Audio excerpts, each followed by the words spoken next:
We've been cleaning up the coastline out here in the northern Gulf of Alaska for 11 years. And this is our operational area, pretty much from Kayak Island all the way down here to the Barren Islands. We base our operations out of Whittier. We do work out of Seward and Homer when we're working in these areas. These are beaches that we have cleaned in the Prince William Sound area. That's close to 1,000 miles of shoreline when you start looking at it closely and you go in and out of all the corners and stuff. And this is the shoreline down in the southwest end of the Kenai Peninsula that we've been working on for quite a few years too. So overall, we've cleaned about 1,200 miles of shoreline now. We're up to like 1.2 million pounds of plastic that we've hauled in. This is what we just did this summer. We had several different projects. We always have volunteer cleanup, so we did that early this spring. And then we did this for EVOs. And then we just finished this little project here last week for the Department of Environmental Conservation. It was kind of a nasty job because of the weather.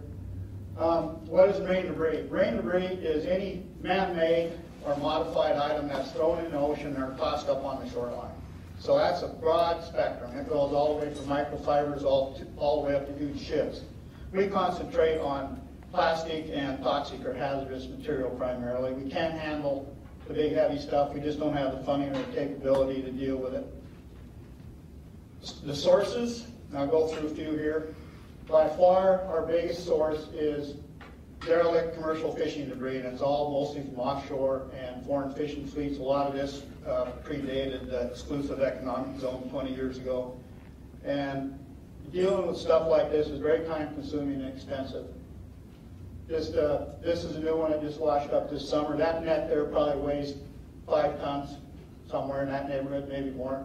You can get a kind of scale. That's a person there in a helicopter sitting there. It's a massive net. This is a net that our guys spent some time cleaning out this summer. They only got about half of it out of that beach, but that net weighed, the half we got out, we weighed it with a helicopter, weighed 4,200 pounds. So not only do you have all the nets and the lines from the commercial fishing industry, but you have a tremendous amount of smaller gear, big buoys down to these little tiny floats. Then there's all the consumer products. And most of this is what we call Asiatic or Western Pacific drift. All the countries on the Western Pacific, we're getting all their drift over here. That's just one of the piles of debris we picked up in McLeod Harbor this summer. We had like 7 piles like that in that little place. We picked it up in 12 days. And a lot of that is, this is mostly all pre-tsunami, which I'll get into later. Material, this is on the lee side of the island, so there wasn't a lot of tsunami debris there. So this is a lot of commercial fishing debris and a lot of Asiatic drift consumer products, all the way from TVs to toys and stuff. And so you have the net or the commercial fishing debris, the Asiatic drift, and then those are our biggest sources. Then container spills are another big source. This was a hunting camp out on one of the islands in Prince William Sound. It's not technically marine debris, but it's in that intertidal area or from the near shore, so we'll always clean them up. And this is years and years of accumulation of junk in there. The Forest Service has to clean it up. This may be a product from the tsunami, but a lot of propane tanks and things like that are washing up now. This massive coil of high-pressure hose just washed up. It's 4,000 feet of 1.25 inch ID hose, probably worth thousands and thousands and thousands of dollars, I'd imagine. Tsunami debris is the newest thing that we're dealing with, and right now we're getting all the lightweight, high windage objects, things that float really well in the wind push instead of currents. And people always ask us, how do you know it's tsunami debris? Well, although now you look at these, not all of them, like this is from Denmark, I believe, and some of these are Korean, and 1 or 2 of them are from, but most of this, we had the Japanese consulate check these out and identify them for us. But this is all from the DEC cleanup we just finished, and this is from within Prince William Sound. Tremendous amount of debris is now penetrated into the Sound. This is a Toshiba refrigerator, or freezer. Just in one little short area on Montague Island, we found 6 Japanese refrigerators just last month. This is what it looks like on the outside of Montague Island. This is from crushed buildings, all this foam. Urethane, blue board, styrofoam all through there. There's pink board and white board. Every kind of foam insulation you can imagine is littering these shorelines. And in that last picture, that's what happens to it, just from the surf. It gets pounded in little tiny pieces and becomes very difficult to clean up. This is from the DEC cleanup. That's a couple of different pictures. This is, we went out and did a cleanup on the side of Eleanor Island in the northwest or northeast corner of Night Island. And these are areas that have all been cleaned repeatedly in the last few years. And this is all brand new tsunami debris. You just piled up out there. I mean, this was a huge pile of whiteboard. Why it was all concentrated in that area, I don't know. That's an aquaculture float from oyster farms in Japan. This is from a container spill, and I'll talk more about that later. Just to give you an idea of the size of some of the styrofoam we're picking up now. These are probably from crushed docks. Look at the size of that thing, it's just massive. And if you don't get to them right away, then the surf tears them apart, or the wildlife does. Now this one is interesting. It's a tremendous amount of urethane out there. It's just spraying building insulation, but you can see the rib structure from the buildings. This is probably sprayed on the inside of a metal building, I suppose, and that's the ribs from the metal building shown there. But that stuff is everywhere. More proof is from Japan, no question about it. And again, if you don't clean it up, that's what you wind up with very quickly.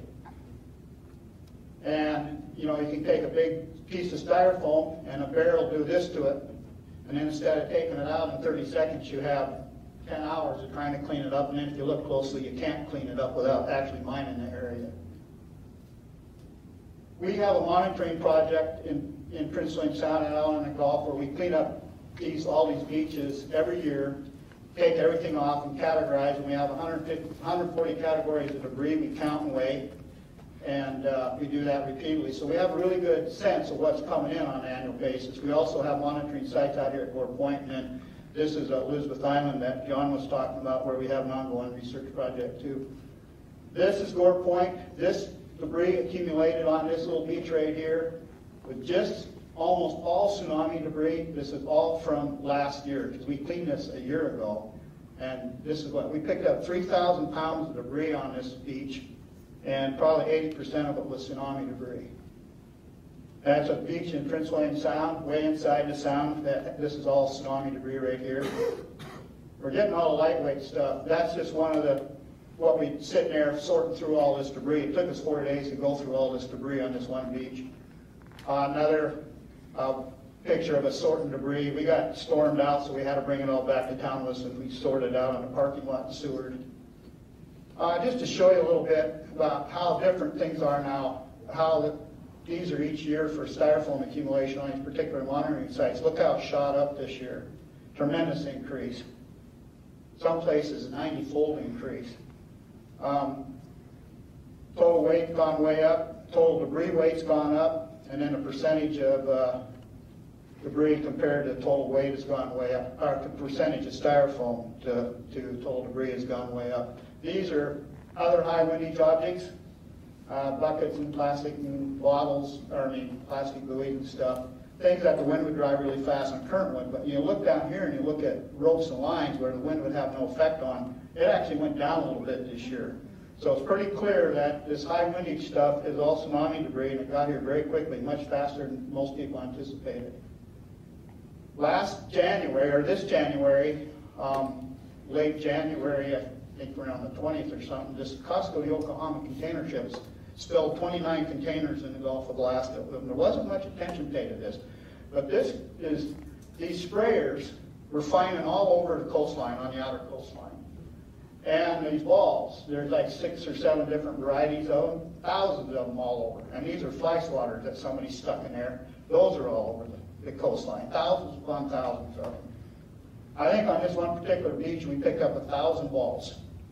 And we picked up like 700 of those fly swatters. And all these aluminum bottles are out of container spills too.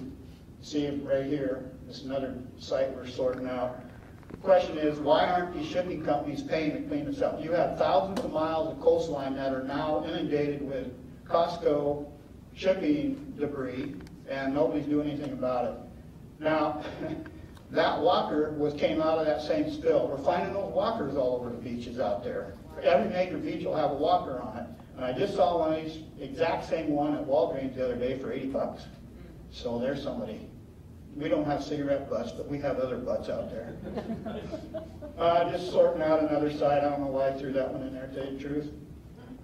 Why should we bother? Well, John told you a little bit, but you know, when you look at all these containers and stuff coming, particularly now that the tsunami grabbed these communities and just dumped them into the ocean, so all the containers under sinks and garages, warehouses and garage shops and everything are coming this way, and they're going to stay mostly intact until they hit our shoreline, and they're going to rupture. Well, the last one was dishwasher detergent. Well, so what? Well, who wants to squirt that in a salmon stream? Because that's where they end up. They end up in the mouths of salmon streams and in estuaries and things like that. Marine debris, plastic doesn't just go one way. A lot of it's coming back, and the storms are throwing it back up on our shoreline. This is a 5-gallon drum of oil. Of what type, I have no idea. That was out there. Drum of phosphoric acid. We could go on and on and on. This is Elizabeth Lake that John was talking about. There's the lake right there. It's only about a quarter-mile diameter. The storms and surf come this way, so they drive all the debris up over this big beach, and it goes back here and lodges in this log jam, which is floating. It's a really big log jam. There's at least 2 species of salmon that we know of in that lake. And a tremendous amount of containers, ruptured containers of all kinds of chemicals in that lake when we first started cleaning. 2 seasons, we took out 17 tons of plastic debris out of that lake. And it's just some of the stuff we find in there. And the end result was some of these sheens. A good portion of that lake has sheens like this on it. The sheen is no longer there, but all this fractured plastic is still there between the lake, or between the logs where it gets crushed and ground up. We couldn't get all that. And then, of course, there's the basic feedstock material that they use to manufacture plastic goods out of. These are called nurdles. And there's no nurdle manufacturers anywhere near Alaska, but the lake is full of them. And I'm sure most of our shoreline. This little estuary close to that area, maybe a few miles away, plumb full of crushed styrofoam. And that's the salmon rearing area. We know that birds and fish eat this stuff, but most people don't realize that a lot of terrestrial mammals eat it, from the smallest rodents all the way up to brown bears, and we have plenty of proof of that. Just from, you can see where things are getting gnawed on. But not only that, this is a bear scat, coyote scat, and otter scat, all have plastic in it. There's not bones here, this is pieces of plastic in it. So animals are definitely eating this stuff beyond the birds and the fish, so I have no idea what it does. Cleaning this stuff up is just hard labor. You bend over, pick it up, stick it in a plastic sack, and if everything works well, you walk down and throw it in the landing craft. Okay? But a lot of times that's not as easy as it sounds. A lot of beaches you can't get close to because you got cross currents, or it's really shallow as this place is, or there's surf like this place always has. And you wind up taking it, putting it all inflatable, and then taking it out to the landing craft. Well, this is what happens. You can see what's going to happen here, right? Now that's a rigid hull inflatable. You can see the motor's upside down, and the prop's still running, and people are running. I call that the Gore Point crane dance, because they look like a bunch of whooping cranes dancing around here. And this is the guys, now they're scrambling to find the fuel cans and the oars and the bilge pumps and everything else, you know. We were lucky we only lost a bilge pump out of that. End result was we had to pack this stuff a half a mile one way through the trees to the other side where we could load it up. This guy carried that big long rope. That rope was 1.5 miles at the other end of the beach, and he cut it up in this big towing hawser. He cut it up in 3 chunks, and he did that in 3 trips. 9 miles walking to get that line out of there. And it weighed about 250 pounds total, I guess. Some places we just cannot get to physically get the stuff off the beach. We get there and clean it up, but then we can't load anything, and we resort to helicopters, which we don't like to do because it's very expensive. This is $2,000 an hour. Here we're carrying out a big commercial net. That's one I told you weighed 4,200 pounds. We know that because we weighed it with a helicopter. He did it in like 4 loads. And that's a lot of that. And I'll just show you, we brought in 15 loads this summer. 1 load after the next. And what we do with it, we bring it back to town, dump it in a dumpster.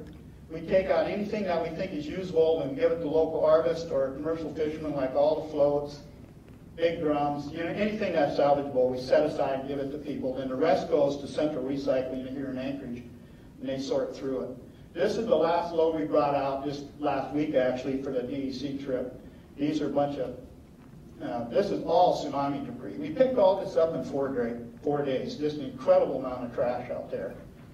All these are big floats that we were able to take right straight to the oyster farm on South Bay and Perry Island and give it to John Van Heine there. So we kind of pre-cycled that stuff, and he's going to use it for the same thing the Japanese were using it for, oyster mariculture. And that's it.